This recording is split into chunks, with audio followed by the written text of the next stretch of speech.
नमस्कार, महाबहस में आपका स्वागत है। मैं हूं अनुपम। थोड़ा रुक रहा हूं, फिर कह रहा हूं, जय हिंद। इन्हीं दो शब्दों में छुपी है हिंदुस्तान की आन बान और शान, जिन्हें सुनते ही हर भारतवासी की छाती गर्व से चौड़ी हो जाती है। आजाद हिंद फौज के लिए नेताजी का यह नारा सियासी मंचों पर अब ऊर्जा का संचार कर रहा है, पर बंगाल की सियासत में देखिए, नेताजी के नाम पर अब सम्मान, अपमान और घमासान हो रहा है। बीजेपी पराक्रम दिवस के सहारे नेताजी के सपने को साकार करने में जुटी है। वहीं टीएमसी तो आग बबूला हो रही है, देश नायक दिवस भी मना रही है और जय श्री राम के नारे में ही उसको अब बेइज्जती नजर आने लगी है। इतना तो है कि बोस की विरासत पर जो टक्कर छिड़ी हुई है, उसमें बंगाल का ही चुनावी चक्कर छुपा हुआ है। आइए आज इसी पर महाबहस करेंगे, लेकिन उससे पहले इस रिपोर्ट को देखिए। जय श्री राम पर क्यों बिफरी ममता?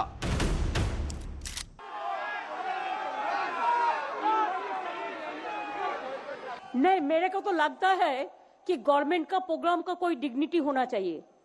एक गवर्नमेंट का प्रोग्राम है, कोई पॉलिटिकल पार्टी का प्रोग्राम नहीं है। आमंत्रण करके, निमंत्रित करके उसको बेइज्जत करना है, आपको शोभा नहीं देता है। मैं फिर आप लोगों को कहेंगे, यही on protest of that I am not telling anything. जय हिंद, जय बांग्ला। नेताजी की 125वीं जयंती पर महाजश्न। आज के दिन सिर्फ नेताजी सुभाष का जन्म ही नहीं हुआ था, बल्कि आज भारत के नए आत्मगौरव का जन्म हुआ था। भारत के नए सैन्य कौशल्य का जन्म हुआ था। मैं आज नेताजी की 125वीं जन्म जयंती पर कृतज्ञ राष्ट्र की तरफ से इस महापुरुष को कोटि कोटि प्रणाम करता हूं, उन्हें सैल्यूट करता हूं। पराक्रम दिवस पर ऐतराज किसको? आज बीजेपी ने पराक्रम दिवस की घोषणा की है, स्वागत होना चाहिए, मगर पश्चिम बंगाल के चुनाव को देखते ही क्यों 2 साल पहले क्यों नहीं याद आए थे? नेताजी सुभाष चंद्र बोस जी का मानना था, जो समाज के अंदर हो रहे अन्याय के खिलाफ आवाज उठाता है, लड़ता है, वही असली राष्ट्रभक्त कहलाता है, देशभक्त कहलाता है। हर दिन हर जगह में हर ये थे ममता बनर्जी को क्रिटिसाइज किया जाता है, जय श्री राम के। अरे तुम लोग पार्टी का स्लोगन लग देते हो, ये तो पार्टी का स्लोगन हो गया। कोई राम राम तो नहीं कहते हो, जय सिया राम तो नहीं बोलते हो। नेताजी का सम्मान, ममता को लगे अपमान।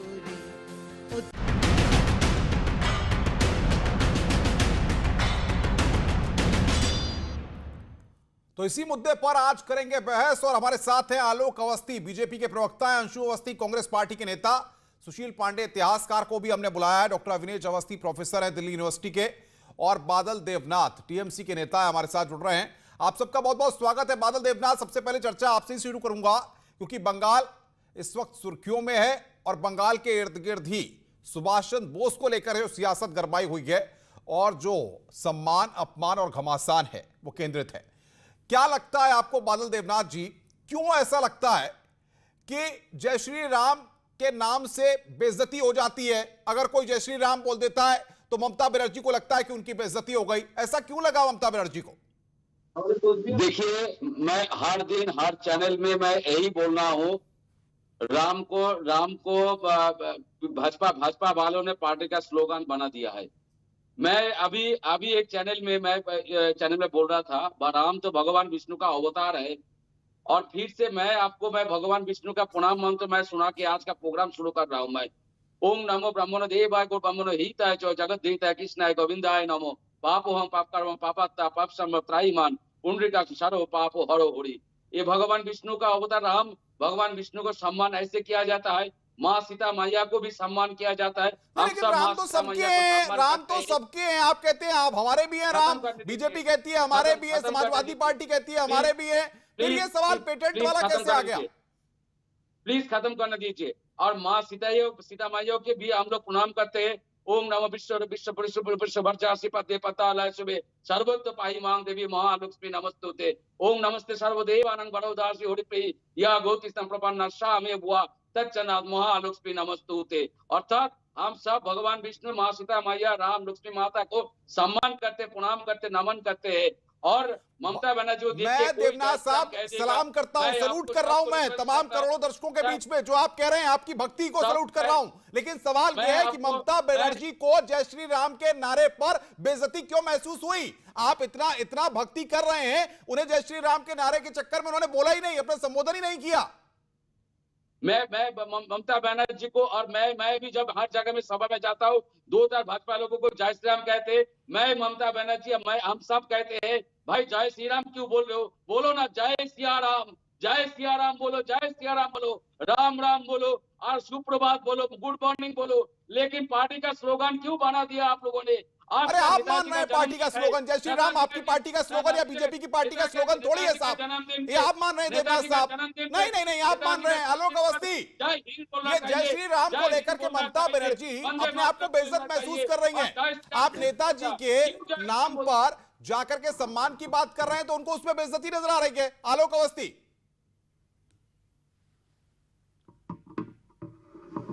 देखिए, मैं शुरुआत करूंगा जय श्री राम के नाम से। मुझे आश्चर्य होता है कि राम कणकण में है, राम सर्वव्यापी हैं, राम मर्यादा पुरुषोत्तम है, जन्म के समय भी राम नाम लिया जाता है और मृत्यु के समय भी राम नाम लिया जाता है। तारक मंत्र का नाम है श्री राम, राम नाम है। क्या कारण है कि सुश्री ममता बनर्जी जी राम नाम से इतना क्यों क्रोधित हो जाती हैं? इसके पहले भी हमने देखा था, एक गाड़ी से वो जा रही थी, उनका काफिला जा रहा था, वहां के कार्यकर्ताओं ने जय श्री राम बोला, वो भड़क करके उनको मारने के लिए दौड़ी। आज एक कार्यक्रम हो रहा था, देश के प्रधानमंत्री वहां पर थे, देश के प्रधानमंत्री वहां बैठे हुए थे, वो एक सरकारी कार्यक्रम था। अगर कोई जय श्री राम का नारा बोलता है तो उन्हें वो गाली क्यों लगता है?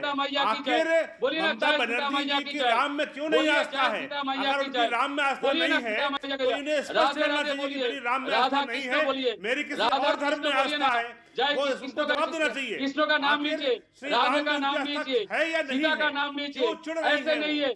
आज नेताजी का जन्मदिन है, आपने जय हिंद क्यों नहीं बोला? क्यों नहीं बोला जय हिंद? क्यों नहीं बोला वंदे मातरम? नेताजी का तो स्लोगन था, नेताजी का स्लोगन था जय हिंद, और आपने जय हिंद नहीं बोला, जय हिंद नहीं बोला। आप लोगों ने जय श्री राम बोला। अरे एक बार जय हिंद बोलिए, जय हिंद बोलिए, वंदे मातरम के नाम पर जो है जय हिंद बोलिए, वंदे मातरम बोलिए, जय श्री राम क्यों? सरकारी कार्यक्रम में जय श्री राम आलोक अवस्थी रुकिए, रुकिए भाई, अंशु अवस्थी के पास चल रहा होगा। अंशु अवस्थी को आइए, खड़ा मत बनाइए, नहीं नॉन स्टॉप मत करिए। अंशु अवस्थी, ये महापुरुषों के नाम पर ये कौन सा खेल खेला जा रहा है? सवाल यहां पर ये है, जो महापुरुष हैं उनको सम्मान देना चाहिए, ये सब कहते हैं, लेकिन ममता बनर्जी जय श्री राम के नारे से बौखला जाएंगी। बीजेपी बंगाल के सियासी माहौल में नेताजी के नाम को भुनाने की कोशिश भी कर रही है, ऐसा आपकी पार्टी ने आरोप लगाया है।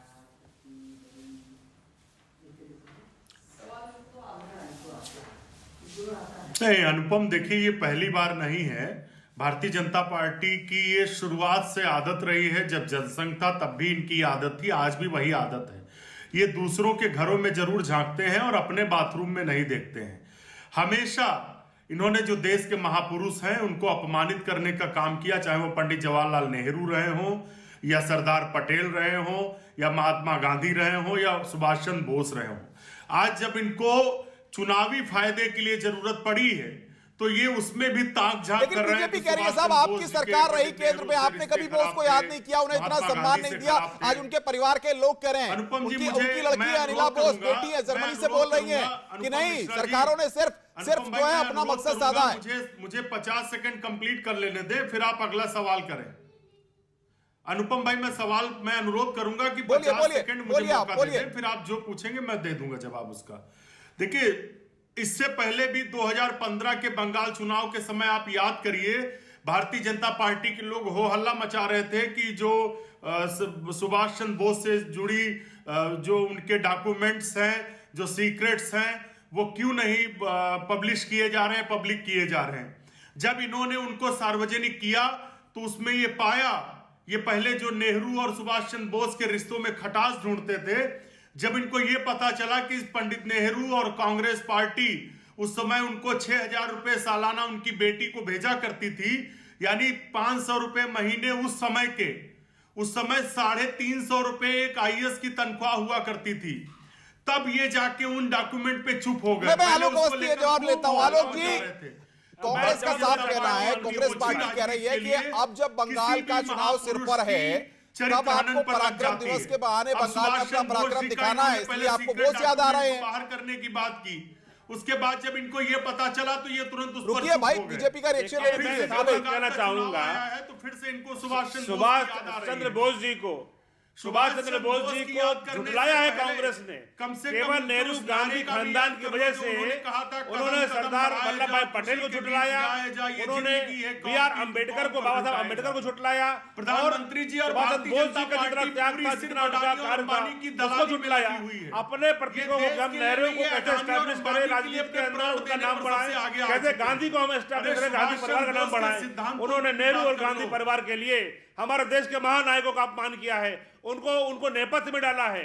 चाहे सुभाष चंद्र बोस जी रहे हो, चाहे बाबा साहब अम्बेडकर रहे हो, चाहे सरदार वल्लभ भाई पटेल रहे हो, तो मुझे हैरानी होती है कांग्रेस एक परिवार की पार्टी होकर रह गई है, सिर्फ परिवार की बातें करना चाहती है, परिवार से बाहर नहीं निकलना चाहती है। और हमारी स्थापित परंपरा के जो हमारे महानायक हैं, देश के महानायक हैं, हमारे जो है बोस जी हो, चाहे सरदार पटेल जी हो, चाहे बाबा साहब अम्बेडकर हो, इनको झुठलाया है, इनको हर जगह अपमानित किया है। इन्होंने कांग्रेस का यही इतिहास रहा है।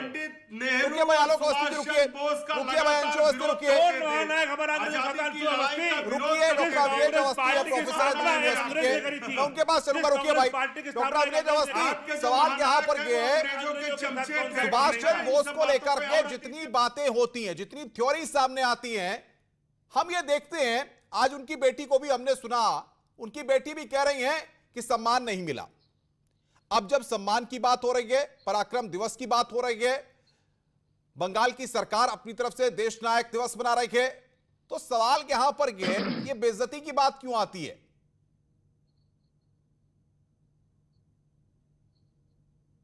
ये मुझसे सवाल है जी। अनुपम जी, दो बातें आई हैं इस पूरे बहस में। पहली बात तो बड़ी साफ सी बात यह है कि नेताजी सुभाष चंद्र बोस कांग्रेस के अध्यक्ष चुने गए और उनको इस्तीफा देना पड़ा। जी, ये सच है। कांग्रेस से बाहर किए गए वो, तो इसलिए कांग्रेस उस पर अपना जिस तरीके का कांग्रेस ने और नेहरू जी ने जैसा व्यवहार किया, बर्ताव किया, वो सबके सामने है, इतिहास में दर्ज है। उसमें आज कांग्रेस उछल उछल के ना बोले। दूसरी बात कहते हैं कि 2014 से लेके अब तक शर्म करो, अविनेश जी, शर्म करो, शर्म आनी चाहिए देश के महापुरुषों पर सवाल उठाने से पहले आपको। अरे भाई इतिहास को एक तरफा मत पढ़िए। देखिए अनुपम जी, मैं किसी के बीच में नहीं बोलता, एक तरफा इतिहास मत पढ़िए, आपको शर्म आनी चाहिए। सुभाष चंद्र बोस और नेहरू के बारे में आप बात करते हैं, पहले इतिहास पढ़िए, सिर्फ संघ का इतिहास मत पढ़िए अविनेश अवस्थी।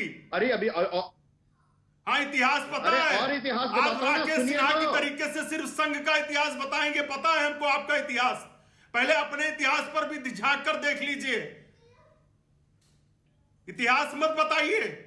अंशु अवस्थी सुनिए, देश के बच्चे अविनेश जी बताइए आप कि आईएनए का विरोध करते थे भारतीय जनता पार्टी और जनसंघ और आरएसएस के लोग, अंग्रेजों की सेना में भर्ती के लिए प्रोत्साहित करते थे भारतीय नौजवानों को। बोलिए अविनेश अवस्थी जी, आप बोलिए, बात रखिए, अपनी बात रखिए। आईएनए के खिलाफ थी।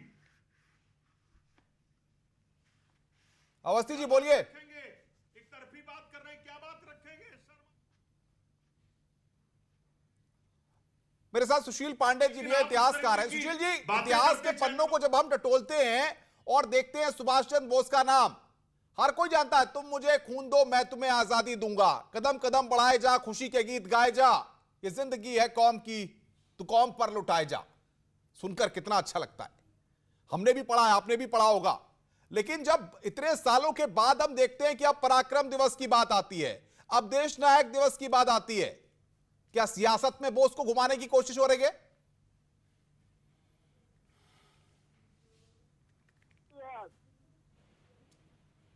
उसका एक मेमोरेबल है, सिक्का जाहिर किया गया है।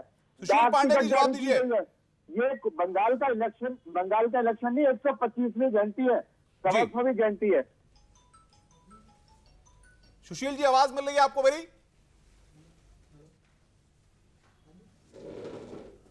हाँ जी, हाँ अनुपम जी, आवाज आ रही है आपकी। जी जी, मेरा आपसे ही सवाल है इतिहास के पन्नों को टटोलते हैं तो कई बातें बोस के बारे में सुनते हैं। अनुपम जी जी अनुपम जी हाँ अनुपम जी, जब हम बात करेंगे सुभाष चंद्र बोस जी के बारे में तो एक बड़ा महत्वपूर्ण विषय है कि सुभाष चंद्र बोस जी की जो दृष्टि थी वो सर्व समावेशी दृष्टि थी। उन्होंने एक ऐसी लोकतांत्रिक प्रक्रिया का पालन किया, एक ऐसे मानवतावादी विचारधारा का पालन किया कि जिसमें उन्होंने सभी को समावेशित किया। देखिए, त्रिपुरी कांग्रेस के अधिवेशन में उनको 1580 वोट मिले, जबकि 1377 वोट मिले पट्टाभी सीतारामैया जी को, और पट्टाभी सीतारामैया जी चुनाव हार गए। लेकिन जब गांधी जी ने कहा कि पट्टाभी सीतारामैया की हार मेरी हार है, तो इस पर उन्होंने बाद में इस्तीफा दे दिया। तो आप ये देखिए कि लोकतंत्र के प्रति उनके मन में क्या भाव है कि अगर शीर्ष नेतृत्व नाराज है, गांधी जी राष्ट्रीय आंदोलन को आगे बढ़ा रहे हैं, तो उन्होंने इस्तीफा देकर के और फॉरवर्ड ब्लॉक की स्थापना की। दूसरा महत्वपूर्ण विषय है कि सुभाष चंद्र बोस जी हमेशा एक ऐसे समाज की कल्पना करते थे जहां किसी प्रकार का भेदभाव न हो, किसी प्रकार की कटुता न हो। तो मुझे लगता है कि आज का दौर तो बिल्कुल बदला हुआ है। अवनेश जी, ये सशक्त भारत की बात जो सुभाष चंद्र बोस करते थे, अब अगर वो बात हो रही है तो जय श्री राम के नारे तक पसंद नहीं है साहब राजनीतिक दलों को। बताइए, बोलना नहीं चाहते हैं?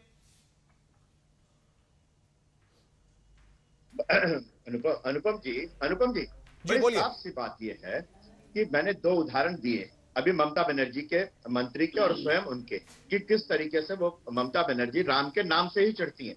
आज सरकारी कार्यक्रम के नहीं, अदरवाइज वो राम के नाम से चढ़ती हैं, पहली बात। दूसरी बात, सबसे महत्वपूर्ण बात यह है कि नेताजी सुभाष चंद्र बोस दूसरे महायुद्ध के समय कम्युनिस्टों ने वहां पर उनको जापानी कुत्ता कहा था सुभाष चंद्र बोस को। आज सीपीएम वाले भी इधर उधर घूम रहे हैं कि कुछ सुभाष चंद्र बोस के साथ उनको जुड़ जाएं, लेकिन ताओ का कुत्ता उनको कहते थे। ये किस तरीके से कम्युनिस्टों ने समस्त भारतीय महानायकों का जिस तरीके से अपमान किया है। आप किसी सीपीएम के कार्यालय में चले जाइए, वहां पे आपको माओ की तस्वीर मिल जाएगी, लेनिन की मिल जाएगी, स्टालिन की मिल जाएगी, मार्क्स की मिल जाएगी, किसी भारतीय महानायक की तस्वीर नहीं मिलेगी। इसलिए तमाम कांग्रेस और कम्युनिस्ट आज मिलकर के इलेक्शन लड़ रहे हैं बंगाल में। ममता बादल देवनाथ कुछ कहना चाह रहे हैं, बादल देवनाथ कुछ कहना चाह रहे हैं, अपनी अवस्थी में सुन लो। बादल देवनाथ, कांग्रेस और कम्युनिस्ट है। अवस्थी जो हो गया 125वीं जयंती पर हो गया। मैं 10 सेकंड और ले लूंगा आपके। दिल्ली में 10 सेकंड और, दिल्ली में कांग्रेस तरीके की बात करते हैं प्लेस, और जब बीजेपी की सरकार आई तो उसने बनाया। अवस्थी जी 10 बार सोचिए इस बात को। आप एक बात अगर गलत करेंगे, पहले आप सुभाष बाबू की आत्मा को दुख पहुंचा रहे हैं। मैं आ रहा हूं अवस्थी। बादल देवनाथ, सवाल यहाँ पर यह है कि आप बंगाल की सियासत में जो झटके पे झटके लग रहे हैं, आपकी सरकार के 3 मंत्री इस्तीफा दे चुके हैं, इस सबसे ममता बनर्जी बौखला गई हैं, आग बबूला हो गई हैं। उनको लगता है कि उनकी बेइज्जती हो रही है, इसीलिए जय श्री राम के नारे में भी उनको बेइज्जती नजर आती है। पहले इनको साउंड कम करिए, ऑडियो ऑफ कीजिए, ऑडियो ऑफ कीजिए। जी मैं ठीक कराता हूं, जवाब दीजिए। साउंड ज्यादा आ रहा है, जवाब दीजिए सर। अनुपम सर, देखिए, मैं ठंडे दिमाग से मैं कह रहा हूँ, पूरे बंगाली का, पूरे विश्व भर के बंगाली का, पूरे विश्व भर में देशवासियों का एक इच्छा था, क्या नेताजी का जन्मदिन में नेशनल हॉलीडे डिक्लेयर किया जाए और देश प्रेम दिवस अथवा देश नायक दिवस पालन किया जाए। लेकिन चुनाव के पहले देश नायक दिवस पालन नहीं किया, देश प्रेम दिवस घोषित नहीं किया, नेशनल हॉलीडे भी डिक्लेयर नहीं किया, लेकिन पराक्रम दिवस बना लिया मोदी जी ने। और आज का दिन में जय हिंद वंदे मातरम बोलना चाहिए था। भाई आलोक अवस्थी क्यों मनाया पराक्रम दिवस? जवाब दो भाई टीएमसी वालों को आप। आलोक अवस्थी सुनिए, और आज का दिन वंदे मातरम जय हिंद नहीं बोला, उदय हुआ है वो कांग्रेस के भीतर से हुआ है। जय श्री राम बोला। ममता बनर्जी एक समय पे कांग्रेस पार्टी की अंदर थी और कांग्रेस पार्टी का जो उनके ऊपर प्रभाव पड़ा है वो आज ममता बनर्जी के ऐसा ठीक नहीं हुआ दिखाई पड़ रहा है। ममता बनर्जी को नहीं अपमान नहीं, नेताजी को सुभाष चंद्र बोस की आजाद हिंद सेना को अपमान किया, 6 देशों ने मान्यता दी थी उनको, 6 देशों ने मान्यता दी थी। आप लोग नेताजी को नहीं मानते, हम गौरवान्वित कर रहे हैं, हमारा देश गौरव अनुभव करता है। तो ममता बनर्जी जो कांग्रेस से निकली हुई नेता थी, आज उनको क्यों चिढ़ लग रही है, मुझे हैरानी होती है। भगवान श्री राम का नाम लेने से उनको घृणा होती है, मुझे आश्चर्य होता है। वो खाली बांग्लादेशी घुसपैठियों की बात करना चाहते हैं। सवाल यहाँ पर ये है, बोस कांग्रेस के अध्यक्ष थे, कांग्रेस ने सम्मान नहीं किया, बीजेपी अब सम्मान करने की बात करेंगे। अरे साहब, क्या सियासत काम करेगी बोस के नाम पर? उनकी नौकरी अंशु अवस्थी जवाब दीजिए 30 सेकंड। डाला जा रहा है, हम उसके खिलाफ है। हम आपको एक धर्म विशेष की राजनीति नहीं करने देंगे। नहीं, बिल्कुल अनुपम जी, एकदम सही बात आपने कही है। भारतीय जनता पार्टी सिर्फ वोट की राजनीति के लिए देश के महापुरुषों का चरित्र हनन करने पर लगी हुई है। मैं सहमत हूं अपने टीएमसी के समर्थक से कि कम से कम नेताजी के नाम पर आप कुछ उनके सिद्धांतों पर काम करते। उन्होंने कौम के लिए अपनी नौकरी छोड़ी, पूरा जीवन अपना दांव पर लगा दिया। वो डेमोक्रेसी के कितने बड़े हिमायती थे, इस बात को हमारे इतिहासकार ने बताया। और इस तरीके से भारतीय जनता पार्टी उनको सिर्फ बेचना चाहती है, कितना दुर्भाग्यपूर्ण है। और दिल्ली यूनिवर्सिटी के प्रोफेसर जो बात कह रहे हैं, क्या वो इस बात को नकार देंगे कि पंडित जवाहरलाल अरे बादल देवनाथ, रुकिए भाई, अंशु अवस्थी ये बहुत देर से बोले। बादल देवनाथ, आप बोलिए ना जय श्री राम, आप बोलिए जय श्री राम। तो वो आईने के लिए भाई आपको बोलने में आपत्ति क्या है? आप उनसे सुनना चाह रहे हैं, आप बोलिए बादल देवनाथ जय श्री राम। आज कुछ भी इनके पास कुछ आप बोलिए ना, आपकी नेता जब बादल जय श्री राम नहीं सुनना चाहते। अरे हिम्मत है तो आप बताइए ना, आपने क्या किया देश के लिए 6 साल में? आप सत्ता में आने के बाद आप सबका बहुत बहुत शुक्रिया हमारे साथ इस चर्चा में शामिल रहने के लिए। तमाम पॉलिटिकल पार्टीज के प्रवक्ता और तमाम लोग थे, लेकिन सवाल यहां पर गए नेताजी सुभाष चंद्र बोस की 125वीं जयंती के मौके पर ममता बनर्जी को जय श्री राम के नाम पर अपमान और बेइज्जती नजर आती है। सवाल यह है कि राम सबकी कण कण में बसे हुए हैं, सबकी आस्था है, तो ऐसे में इसका दिखाने का मतलब क्या है? और बोस के नाम पर सियासत करने वालों को सीधा जवाब यह तो जरूर है कि सवाल यहां पर यह है कि बोस के नाम को भुनाने की जो कोशिशें हो रही हैं, इसका फैसला तो हर बार जनता जनार्दन ही करती है और इस बार भी जनता जनार्दन ही करेगी। महाबहस में आज मेरे साथ जुड़ने के लिए आप सबका बहुत बहुत शुक्रिया। नमस्कार।